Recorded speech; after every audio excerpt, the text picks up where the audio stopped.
We need to talk about what happened at the box office over the weekend.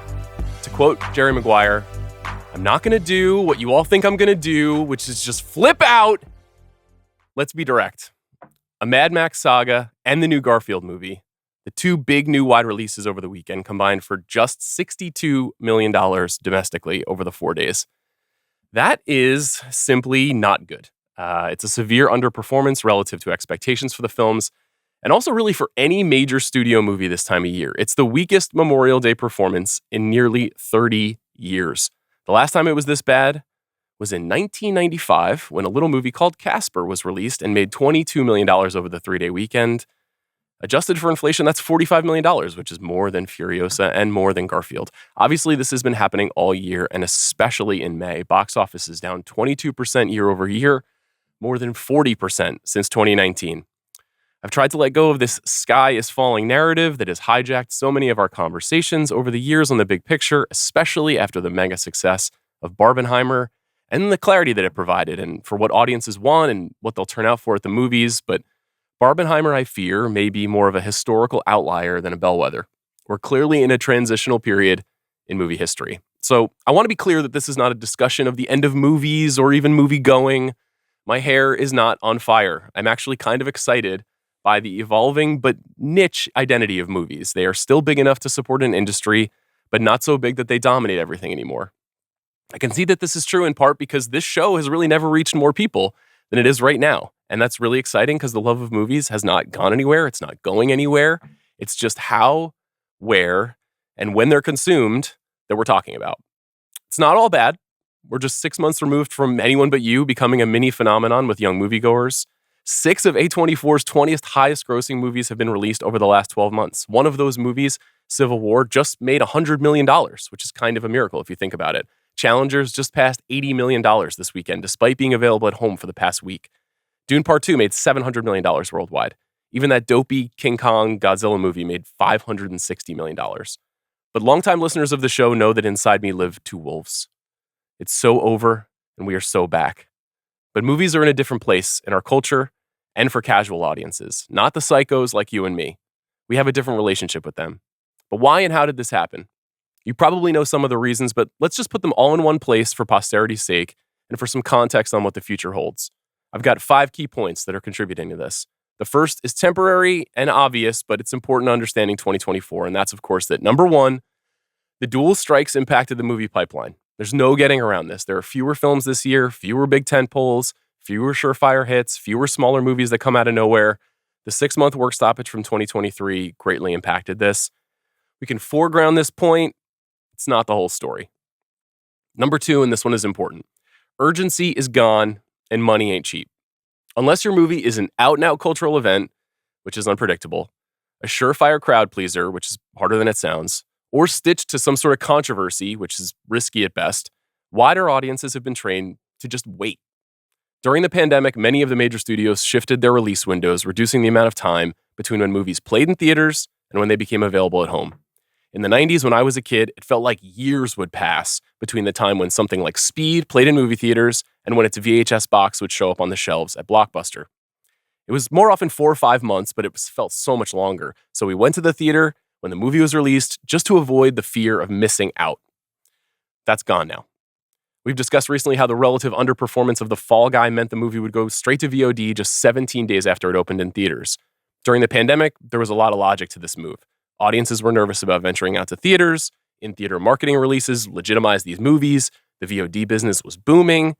There was money to be made. This also shrunk the windows when films would show up on streaming services like Max and Disney+. I could see this happening in real time as podcast episodes about films like The Banshees of Inisherin and Tar, 2 movies that we loved in 2022 but had pretty small box office grosses, were among the most listened to episodes of that year.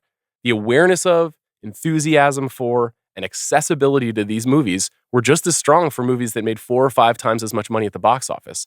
They just weren't movies that people wanted to go to the theater to see. Audience behavior has been changing for decades with fewer and fewer tickets sold every year. But this windowing change supercharged audience expectations. Why go out and spend $100 on tickets, parking, and concessions, and also risk sitting next to a group of noisy teens looking at their phone for 2 hours when you can wait 17 days and screen a new movie on your 75-inch TV for your family of 5 for the low, low price of $19.99? It's a no-brainer for most people. To say nothing of the myriad options we have at home on our fingertips, from video games to social media to an endless stream of content to drown in, it's a genuinely hard case to make, and I totally get that. Number 3, franchise exhaustion. We've covered this ad nauseum on the show, but it bears repeating. This century's major franchises, superhero stories, Lord of the Rings, Harry Potter, Star Wars, Transformers, Mission Impossible, The Fast and the Furious, Pirates, Jurassic Park, John Wick, James Bond, Planet of the Apes, Minions, The Conjuring, Jason Bourne, I could go on. They've trained audiences over the past 20 years to keep up and keep up and keep up with their stories, and eventually they bled us dry. Now there is a sense of confusion and ultimately exhaustion and disinterest from installment to installment in these elongated stories. Viewers don't want to do homework, and I don't blame them. Furiosa is a particularly complicated case, though. It's a prequel that recasts a key role 9 years after the original, which happened to come 30 years after the previous installment in the series. Like Solo and Lightyear, these are prequel stories that audiences just didn't want. And yet, audiences did want Wonka, a movie that I couldn't find any enthusiasm for, but also sort of fits this description. So there's a key point here. No one knows anything, and this isn't really a qualitative issue. Furiosa is excellent, but that didn't really matter here. But its predecessor, Fury Road, while a majestic and beloved film, was only a modest box office success back in 2015. Furiosa wasn't ever going to be a billion-dollar movie. That said, $31 million is a terrifyingly low number over a 4-day period on a holiday weekend for a major release with 2 exciting stars and at a minimum, a known quantity of story. Just 2 years ago, Top Gun Maverick made more than 5 times Furiosa's haul in its opening weekend. Okay, sure, the movie was long-awaited, marketed brilliantly, it featured Tom freaking Cruise. I get it. How about this one? In May of 2021, still in the midst of the pandemic era, A Quiet Place Part 2 earned nearly double Furiosa's haul, $58 million over that Memorial Day weekend. Or what about last year? The Little Mermaid, which is terrible, debuted over Memorial Day with $95 million, which at the time was considered a huge disappointment. That 3-day opening is almost as big as the combined grosses of the top 12 films released this past weekend, which was $98 million. Okay, I'll give you one more example. Back in 2013, 3 different movies significantly outgrossed Furiosa and Garfield. Those movies, Fast and the Furious 6, The Hangover Part 3, and the largely forgotten animated film Epic. These are not legendary movies. There was just much more interest in going to the movies back then. It's a cold, hard fact. Something has shifted here. Reliable brands, concepts, ideas are no longer working the way that they once did. Audiences are smarter or at minimum busier with distractions. It's hard to see a clear path to getting back to 2019, let alone 2013 or 1993. Number 4, streaming happened and it is not unhappening anytime soon. I'm not just talking about Netflix, though of course they were the first mover tech company and they completely squirted their toothpaste all over the movie theater and we're never getting that toothpaste back in the tube. What Netflix did, among many other things, was make every other entertainment company in America blink.